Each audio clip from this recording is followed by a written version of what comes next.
నేను చెప్పేది ఏమంటే అక్కడ వచ్చేసి చెత్త బండ్లు మొత్తం స్కూల్స్లో పెడతారు, అక్కడే భోజనాలు ఉంటాయి. సరే దీని గురించి మీరు ఏం చెప్పదలుచుకుంటారు? ఆ చెత్త బండ్లు పెట్టింటారు, అక్కడే పిల్లలకి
రెండు స్కూల్స్ ఉన్నాయన్నమాట. తెలుగు మీడియం ఒకటి, ఉర్దూ మీడియం ఒకటి. తెలుగు మీడియం వచ్చేసి 1వ తరగతి నుంచి 5వ తరగతి వరకు, ఉర్దూ మీడియం వచ్చేసి కూడా 5వ తరగతి నుంచి 1వ తరగతి ఉందన్నమాట. అక్కడ టీచర్స్ వచ్చేసి ఇద్దరే ఉన్నారన్నమాట. ఆ ఇద్దరు టీచర్లో ఒక టీచర్ ఏడో బయట పోయినారా, ఏం పని ఉందని చెప్పి బయట పోయినారు. సార్ ఒకటే ఉన్నారట, ఏదో మీటింగ్ ఉందని బయట పోయినారట. ఈ సార్ ఒకటే ఉన్నారన్నమాట. నేను చెప్పేది ఏమంటే అక్కడ వచ్చేసి చెత్త బండ్లు మొత్తం స్కూల్స్లో పెడతారు, అక్కడే భోజనాలు ఉంటాయి. సరే దీని గురించి మీరు ఏం చెప్పదలుచుకుంటారు? ఆ చెత్త బండ్లు పెట్టింటారు, అక్కడే పిల్లలకి భోజనాలు పెడతారు. 1వ తరగతి 5వ తరగతి పిల్లలు భోజనాలు కూర్చుని తింటారు.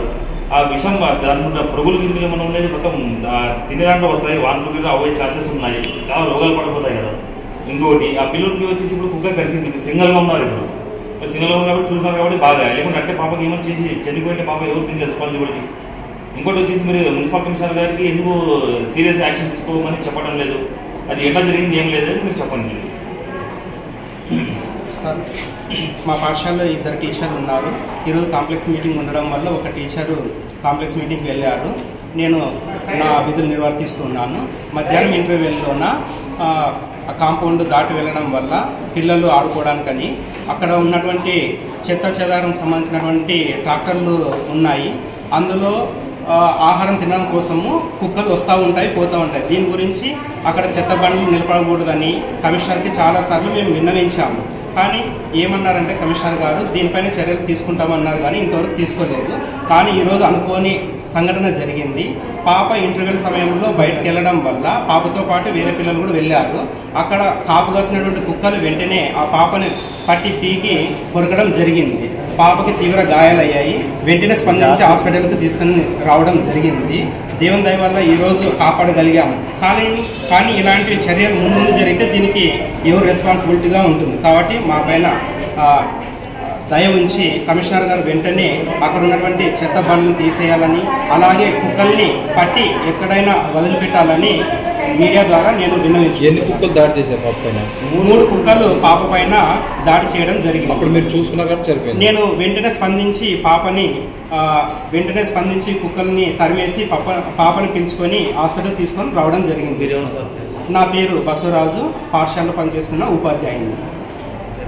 अस्सलाम, मेरा नाम अनवर।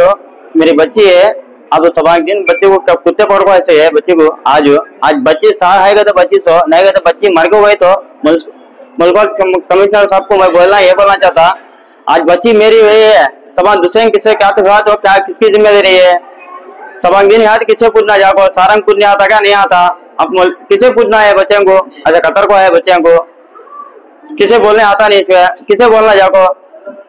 मना वो कुत्ते जल्द से जल्द हटाना पड़ता तुम्हें। अब वो नहीं हटा तो मैं क्या सीधा रिपोर्ट कर दूं, सीधा कंप्लेंट दो पुलिस स्टेशन में जाओ। क्या तो हुआ ना मेरे बच्चे की जिम्मेदारी मैं बहुत जुर्माना लगा दूं, गारंटी। ये गवर्नमेंट स्कूल विज्ञानी वेंकनगिरी स्कूल म्युनिसिपल। बच्चे 1वां क्लास। आज के बच्चे को तो आज मैं छोड़ो सवाल दूसरे के बच्चे छोड़े तो ऐसा होता परसों वाला 19 वाट अनवर।